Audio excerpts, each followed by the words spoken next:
Today, I want to look at how the global economy will collapse. Specifically, how the US economy will collapse because of this war.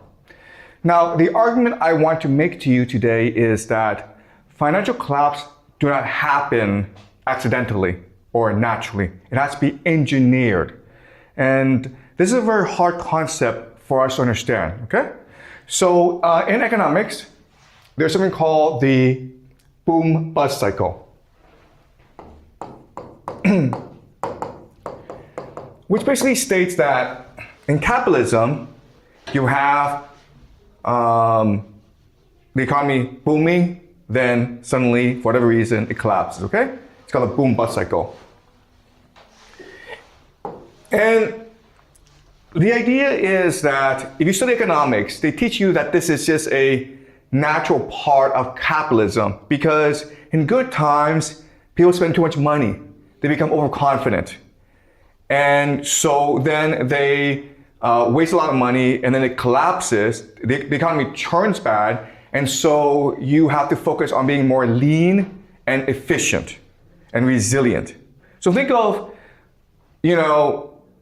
gaining weight, okay? You gain too much weight and then you feel bad, so then you lose weight. And that's the idea of the boom-bust cycle.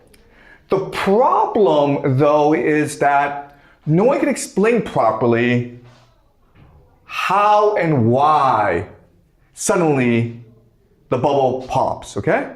What is the mechanism or trigger for the collapse? If you study economics, you will never ever know the answer. So we are going to focus on speculation today, okay? So again, the internet knows this, but I've never studied economics. I don't know much about economics, but I'm curious as to why this happens, okay? Why is it that bubbles pop? How do economies rise and fall, okay? So I'm not an expert. I'm not even a professor. Yes, I understand. But what I do is I engage in speculation for fun, for entertainment, okay? So just see this as a fun class where we're gonna explore some fun topics that have no scholarly basis, okay? All right? So just keep this in mind, guys. All right, so let's look at very quickly the main explanation for why booms and busts happens. And this is from Jiang Xueqin, who is probably the most influential financial journalist in America. And he wrote a book called 1929, which looks at the stock market collapse of 1929, and he offers a very good explanation as to why it happened. Okay, so Amber, could you read for me, please? Of course. Lengthy, uninterrupted booms like the one in the 1920s produce a collective delusion. Optimism becomes a drug or a religion or some combination of both. People lose their ability to calculate risk and distinguish between good ideas and bad ones. Okay, so again, this is a standard explanation for why there's a bubble burst, because it's delusional and then it's like you fly too high, okay? But you're not supposed to fly, so then you fall down to the ground eventually. It's just gravity, okay? The idea of gravity. But what I want to show you today is there's actually another explanation, which is this is all being engineered. There are people behind the scenes who have the power to cause economies to rise and to fall, okay? So let me give you an example of this. All right, let's just say you're a bank. All right, you're a bank. And your job is to take those money, save it, and then use it properly in order to promote the economy, okay? So let's just say we put $1 million into the bank, okay? And what does the bank do with it? The bank then lends it out to entrepreneurs, right? So maybe I want to start a restaurant, and so I borrow $1 million from the bank, okay? Question, how much money is in the bank now? It should be zero, right? Okay, that's just math, guys. Look, if I take in $1 million and I lend it out $1 million, I should have zero, because that's just basic math. But that's not the answer. The actual answer is $2 million. And what you need to understand is that each bank has the ability to print its own money. And the bank is a mechanism for liquidity in the economy, okay? And this is a great illusion. This is a delusion, okay? Behind the economy, where money is just an idea, it's a concept, it's a collective hallucination. All right? Now, but the problem is there are thousands, tens of thousands of banks everywhere. So how do they know how to coordinate together? Okay? And this is something else you need to understand about the system. There's actually something called a signaling mechanism.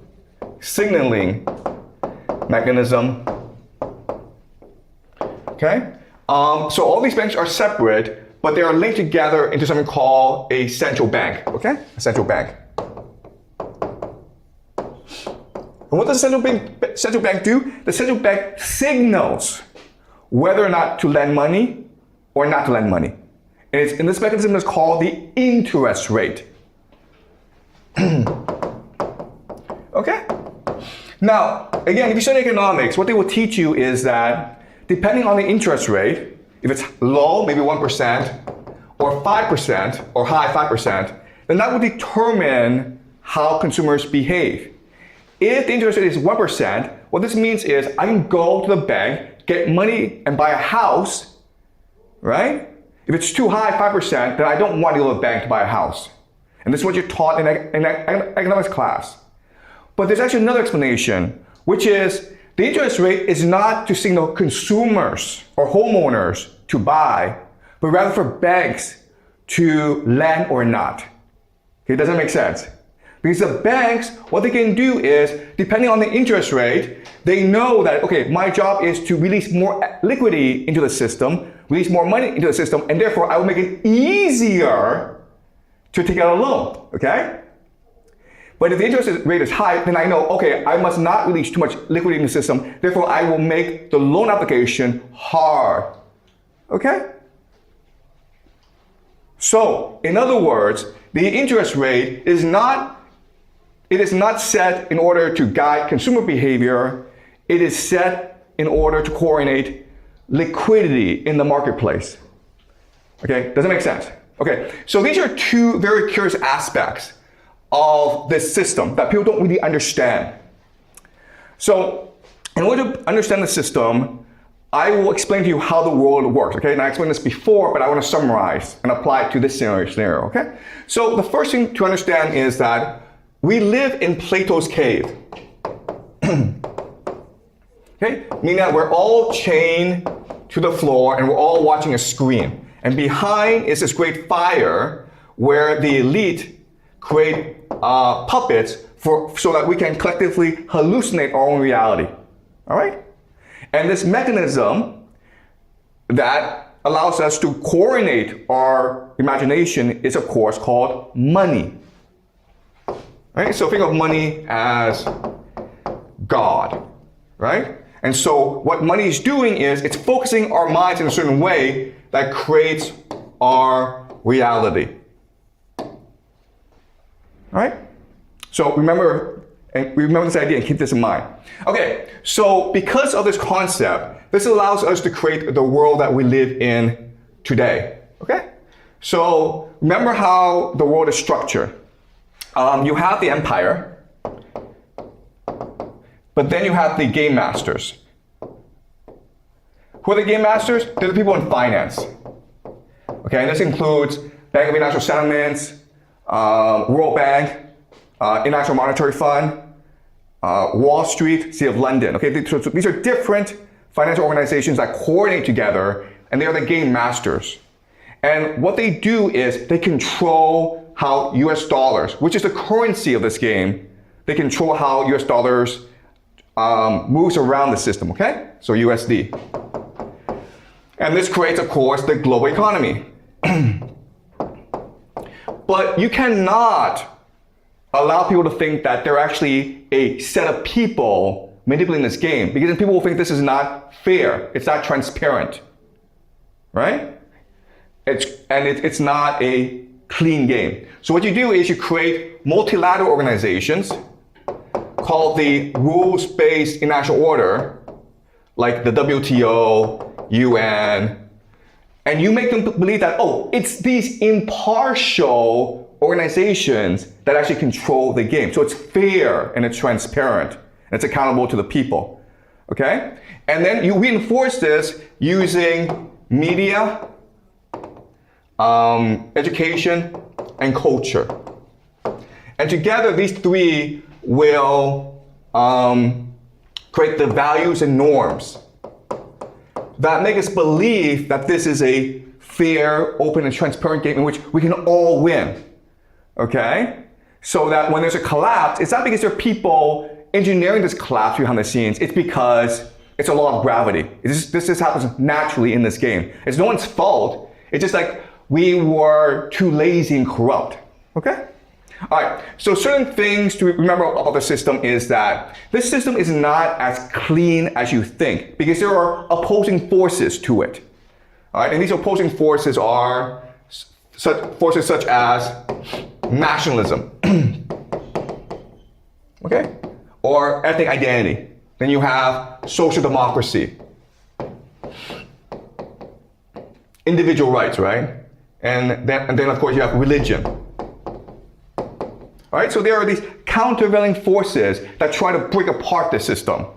So then what happens is that there are other systems that keep the system in place and respond to these countervailing forces. All right, and they are intelligence, spies basically, crime, and science. And behind these three forces are three sets of powerful institutions, okay? These are transnational capital,